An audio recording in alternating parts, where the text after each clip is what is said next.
Alright, so here we got a brand new Goodman right here. Brand new. Logo's fresh and everything. It's got a Copeland scroll.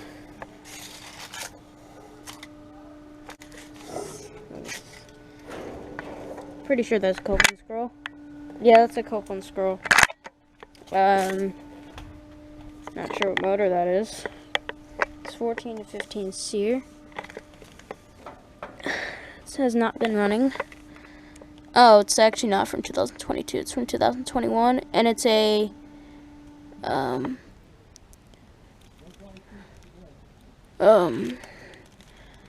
I can't tell what tonnage. It's a GSZ14, and it's a I guess 2-ton. Here we go.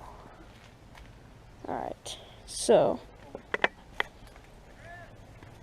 thank you for watching, and over and out.